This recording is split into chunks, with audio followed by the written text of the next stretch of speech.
नमस्कार आप सभी को।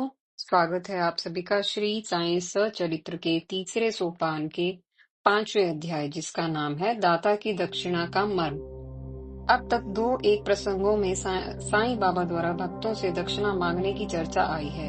यह सत्य है कि बाबा दर्शनार्थियों से दक्षिणा मांगा करते थे।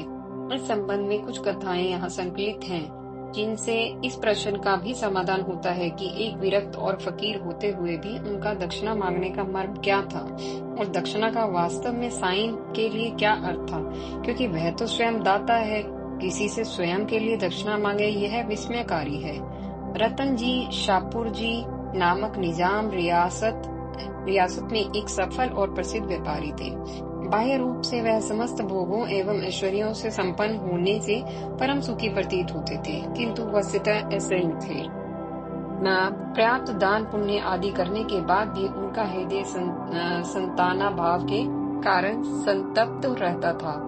रतन जी की उपदेशक तथा सत्संग कीर्तनकर्ता श्री दासगणु के प्रति बड़ी निष्ठा थी। जब दासगणु जी से रतन जी ने अपनी मनोव्यथा कही तो श्री साईं के प्रति एक निष्ठ दासगणु जी ने रतन जी को भी सत्य श्री साईनाथ की शरण में जाने का सुझाव दिया। रतन जी इस सुझाव से उत्साहित होकर शिरडी आए। अनेक प्रकार से साईं बाबा का पूजन अभिनंदन न करके रतन जी ने उनके श्री चरणों में अपने अभाव और पीड़ा का निवेदन किया और अंत में इस प्रकार कहा, आप अपनी शरण में आने वाले सभी भक्तों का कष्ट हरण करके कृपा पूर्वक उनकी मनोकामना पूर्ण करते हैं। आपकी ऐसी पुण्य कीर्ति सुनकर मैं बड़ी उम्मीद लेकर आपकी सेवा में प्रस्तुत हुआ हूँ। कृपया मुझे निराश न लौटाइएगा, मुझ अभागे की मनोकामना पूर्ण करिएगा। तब बाबा ने आश्वासन पूर्वक रतन जी को देखा और उनसे 5 रुपए दक्षिणा मांगी। रतन जी 5 रुपए निकाल कर देने ही लगे थे कि साईं ने कहा, मुझे तुम 2 ही रुपए दो, 3 रुपए 14 आने मुझे तुमने पहले ही दे दिए थे। रतन जी बड़ी उलझन में पड़ गए। उन्हें कुछ समझ न आया। वे पहली बार शिरडी आए थे, पहले कभी साईं से मिले तक नहीं थे। फिर 3 रुपए 14 आने उन्होंने साईं को कैसे वह कहाँ दे दिए। मगर संतों की लीला विचित्र होती है, ऐसा सोचकर उन्होंने बिना कुछ प्रश्न करे बाबा को 2 रुपए समर्पित किए और उनसे पुत्र प्रदान करने के लिए प्रार्थना की। बाबा ने उन्हें उदी देकर अपना कृपा हस्त उनके शीश पर रखा और आश्वासन दिया, तुम्हारे बुरे दिन समाप्त हो गए, निश्चिंत रहो, अल्लाह मालिक है, वह शीघ्र ही तुम्हारी इच्छा पूरी करेगा। तब आश्वस्त होकर बाबा से अनुमति लेकर वे प्रसन्नता पूर्वक वापस नांदोड़ लौट गए। सब समाचार दासगणु जी को सुनाया। 3 रुपए 14 आने वाली पहेली दासगणु जी की भी समझ में नहीं आई। वे स्वयं उलझ कर रह गए। कई दिनों तक सोचने के बाद उन्हें याद आया कि कुछ समय पूर्व रतन जी ने एक मुस्लिम सूफी मौला साहब को अपने घर अतिथि बनाकर आमंत्रित किया था। संभवतः श्री साईं बाबा का संकेत उसी ओर होगा। मौला साहब यद्यपि नांदेड़ में कुली थे, तथापि वे नांदेड़ के प्रसिद्ध संतों में से थे और रतन जी से भली प्रकार परिचित थे। यह विचार दासगणु जी ने रतन जी को बताया तो प्रमाण के रूप में रतन जी ने अपनी व्यंदनी में उस समय मौला साहब की आप भगत में व्यय की जाने वाली राशि को चेक किया। वह यह जानकर उन्हें बहुत हैरानी हुई कि वह राशि पूरी 3 रुपए 14 आने ही थी। शिरडी में रहते हुए भी बाहर क्या हो रहा है सब खबर साईं को थी। वे सर्वज्ञ थे। तब से रतन जी की बाबा के चरणों में और भी अधिक श्रद्धा हो गई। बाद में उचित समय पर रतन जी को संतान प्राप्ति भी हुई। वह भी 1 नहीं 12, जिनमें 4 जीवित रही। मगर इसके लिए साईं के ही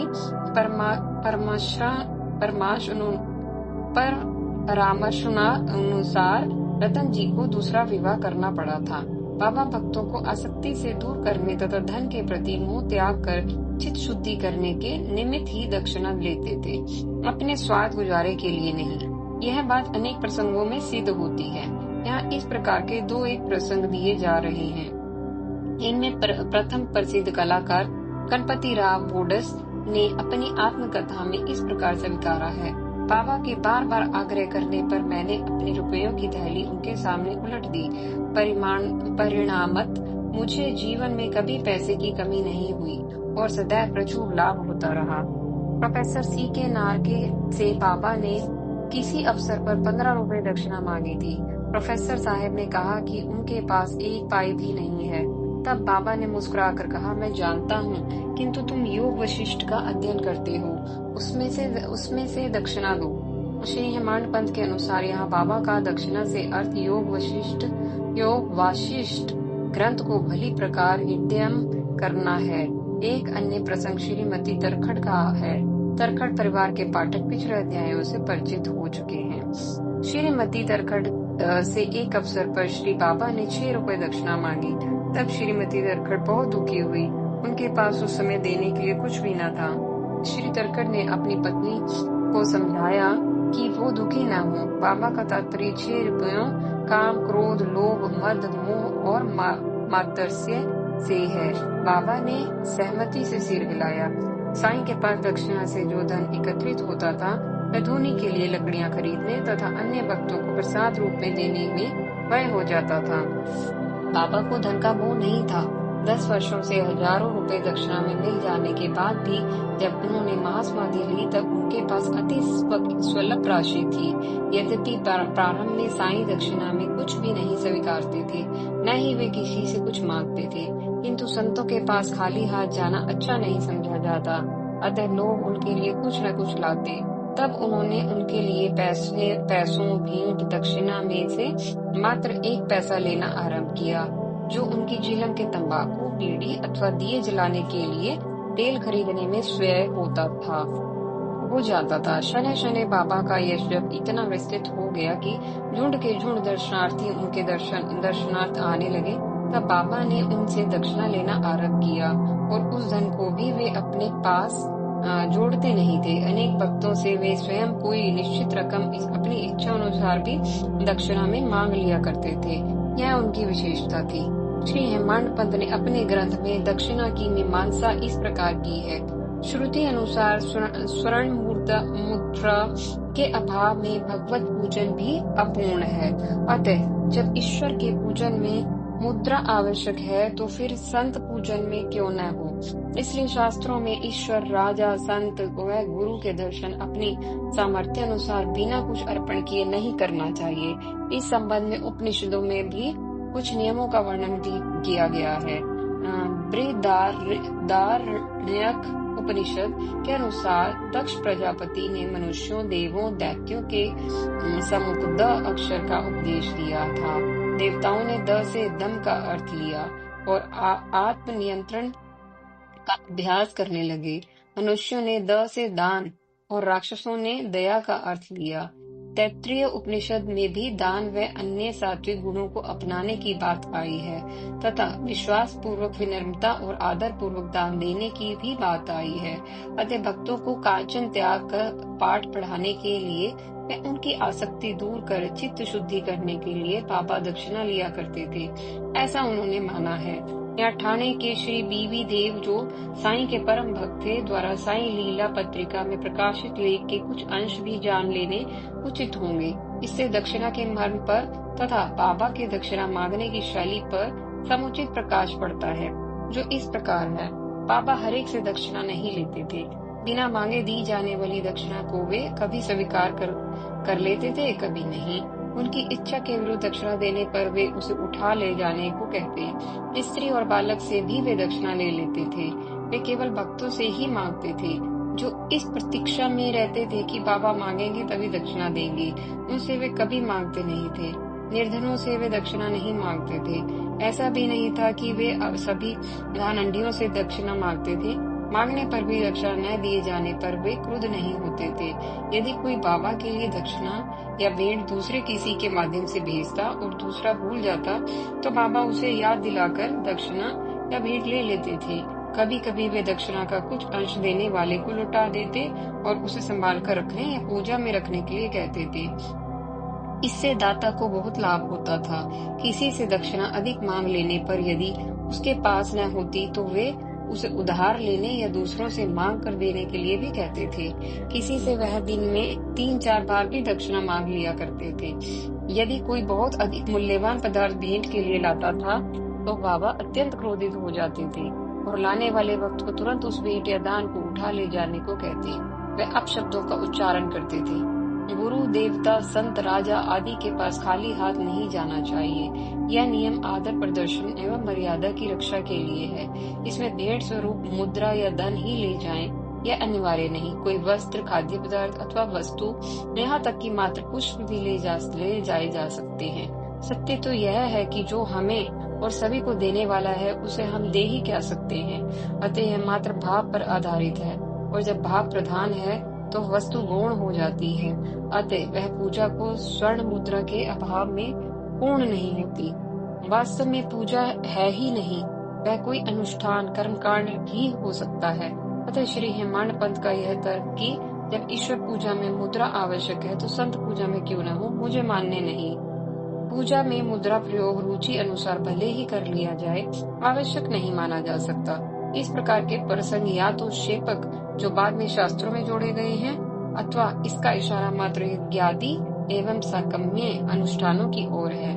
माँ हमें पुरोहित या ऋषित्व को अंत में संतुष्ट करना पड़ता है। जब हम किसी से विद्या, कला, ज्ञान, तकनीक, वस्तु, पदार्थ, श्रम अथवा उसकी योग्यता आदि का लाभ लेते हैं, तब हम उसके ऋणी हो जाते हैं। उस ऋण को चुकाना हमारा नैतिक कर्तव्य ही नहीं, धर्म भी है। इस प्रकार के सहयोग या अनुग्रह को धन की तुला में तोला जाए हो ही नहीं सकता। अतः आभार प्रदर्शन के लिए सम्मान सहित अपनी योग्यता एवं श्रद्धा के अनुसार अथवा विशेष परिस्थितियों में सामने वाले की इच्छा अनुसार उसे दक्षिणा दी जाती है। इसे एक प्रकार का कर या परिश्रम भी समझे, परंतु यह सौदा क्योंकि बराबरी का नहीं होता और अनुग्रह करने वाला अनुग्रहित व्यक्ति इसे कहीं अधिक श्रेष्ठ, उच्च तथा सम्मान्य होता है। अतः इसे फीस, शुल्क न कहकर दक्षिणा कहते हैं। पुराणों के अनुसार दक्षिणा यज्ञ की पत्नी है, अर्थात जहाँ यज्ञ अनुष्ठान होगा वहाँ दक्षिणा अनिवार्य रूप से होगी, क्योंकि पत्नी के अर्धांगिनी होने से कोई यज्ञ अनुष्ठान बिना पत्नी की उपस्थिति के पूर्ण नहीं माना जाता। इसलिए दक्षिणा के अभाव में यज्ञ अनुष्ठान को भी पूर्ण नहीं माना जाता। अतः ऐसे मामलों में दक्षिणा की आवश्यकता ही नहीं अपितु अनिवार्यता है। किंतु पूजा के लिए स्वर्ण मुद्रा प्रयोग की कोई अनिवार्यता का औचित्य सिद्ध नहीं होता, भले ही वो भगवान की हो या संत की। दक्षिणा को दान नहीं कहा जाता। दान एक स्वैच्छिक त्याग है, जबकि दक्षिणा एक उऋण होने का प्रतिबंधन है। दान परोपकार के लिए अथवा विशेष स्वार्थ की सिद्धि के लिए किया जाता है। दक्षिणा किसी की सेवा, सहयोग या अनुग्रह से उऋण होने के लिए दी जाती है। सुपात्र मिल जाने पर भी दान न देना कोई अपराध नहीं है, किंतु किसी की योग्यताओं का अपने हक में प्रयोग करा लेना पर उसे दक्षिणा न देना अवश्य नैतिक अपराध है। एक प्रकार का डाका है। दान कभी मांगा नहीं जाता, अलबत्ता दक्षिणा मांगी जा सकती है, बल्कि कभी कभी दक्षिणा मांगने का उद्देश्य ही सामने वाले व्यक्ति की परीक्षा लेना होता है। दक्षिणा सदैव यजमान या शिष्य अथवा शरणार्थी से ही ली जाती है। दान में ऐसा कोई बंधन नहीं होता। अतः श्री हेमाड पंथ का देव पूजा, संत पूजा में मुद्रा को आवश्यक कहना और दान में दक्षिणा को समकक्ष मानना न तो युक्ति सम्मत है, न तर्क सम्मत, न न्याय सम्मत, न ही धर्म सम्मत। संभवतः इस संबंध में वे किसी भ्रम में रह गए हैं या संयोगवश अपने विचारों की सही अभिव्यक्ति नहीं कर पाए हैं।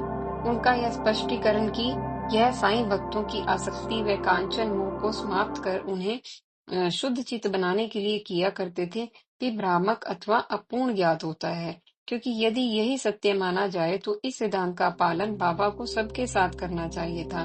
खुद से दक्षिणा मांग कर उनका चित्त शुद्ध करें, खुद से न मांग कर न करें और खुद से एक ही दिन में 3-4 बार मांग कर विशेष रूप से चित्त शुद्ध करें।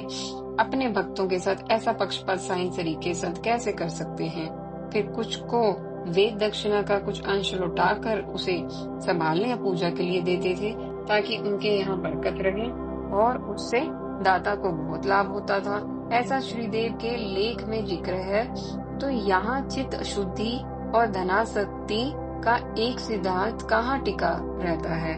किसी की धन से आसक्ति हटाने के लिए दक्षिणा मांगी जाए और उसी को कुछ धन लौटाकर प्रसाद रूप में संभालने, पूजा करने को दिया जाए, जिससे उसका लाभ बहुत अधिक बढ़े।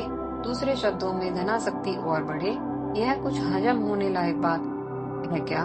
धन की आसक्ति हटाने के लिए भक्त को अन्य परामर्श व उपाय सुझाए जा सकते हैं। जैसे अस्पताल बनवाओ, अनाथालय बनवाओ, गरीब लड़की की शादी करवाओ, स्कूल धर्मशाला बनवाओ आदि। उपदेश व ज्ञान दिया जा सकता है। स्वयं दक्षिणा मांगना इस उद्देश्य के लिए कि कोई प्रभावशाली तरीका नहीं। फिर जो दक्षिणा देने में असमर्थ है उसे किसी से उधार मांगकर देने के लिए कहना भी आसक्ति दूर करने का कोई सही तरीका नहीं माना जा सकता। अवश्य ही दक्षिणा लेने और मांगने के पीछे साईं का उद्देश्य कुछ और रहा होगा, न कि वह जो कि श्री पंत ने सुझाया है।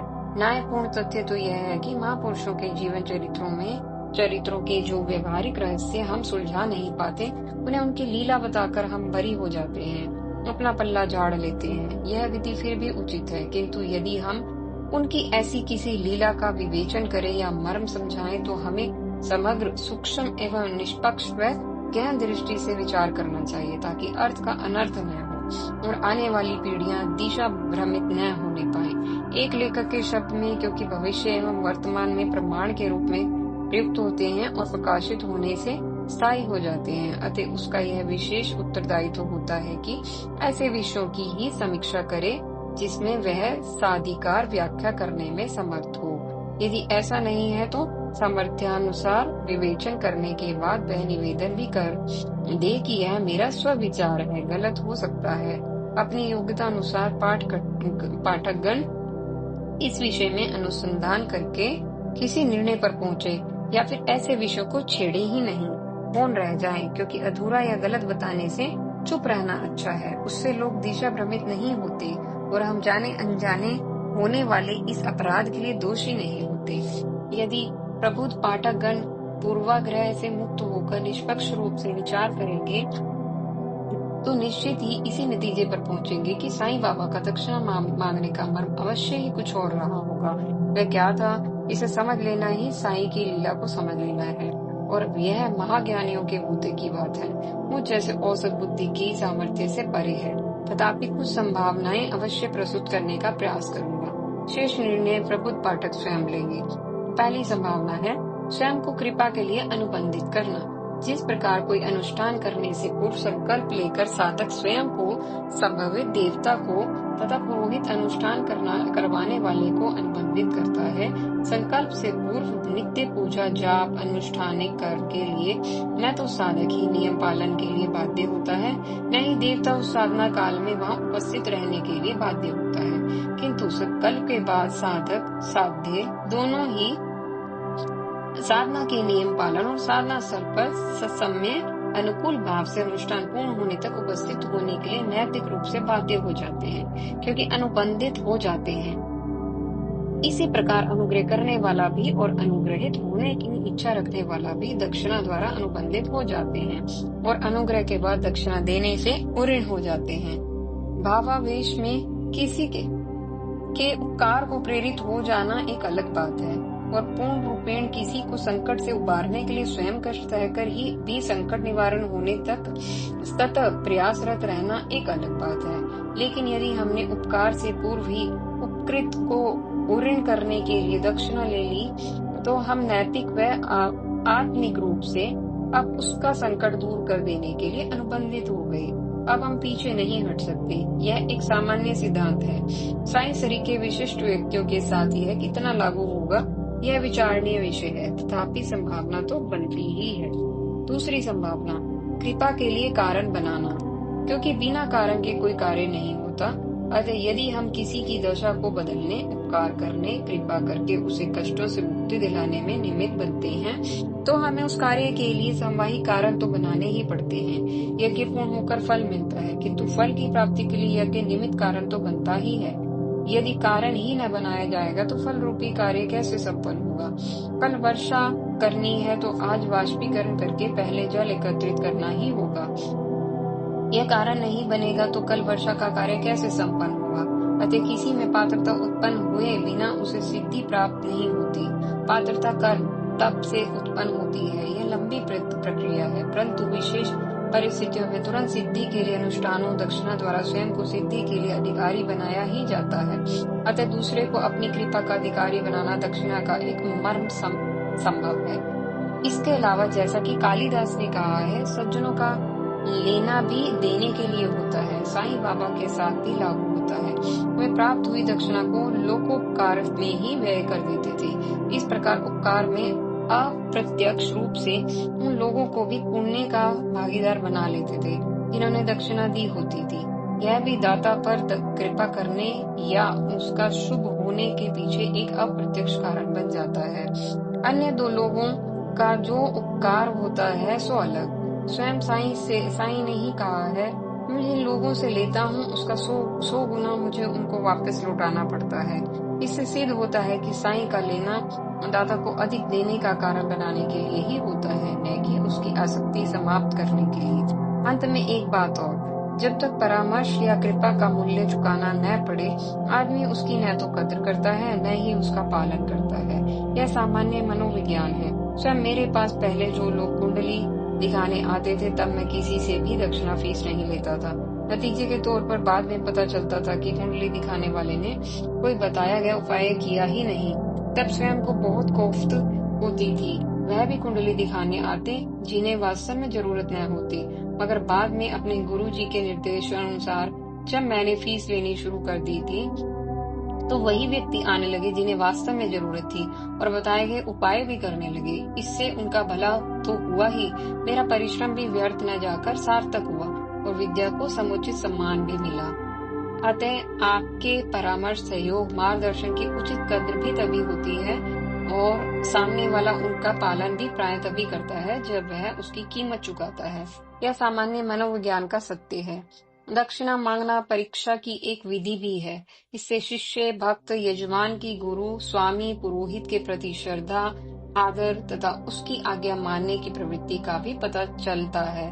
बहरहाल साईं बाबा की दक्षिणा का मर्म वास्तव में क्या था, यह तो मात्र साईं ही जानते होंगे। तथापि कुछ संभावनाएं यहाँ प्रस्तुत की गई हैं। निर्णय पाठकों की अपनी बुद्धि व ज्ञान पर निर्भर है। इसी के साथ समापन होता है हमारे 5वें अध्याय का। अगले अध्याय में हम आपसे फिर मिलेंगे। तब तक के लिए आपका बहुत बहुत धन्यवाद।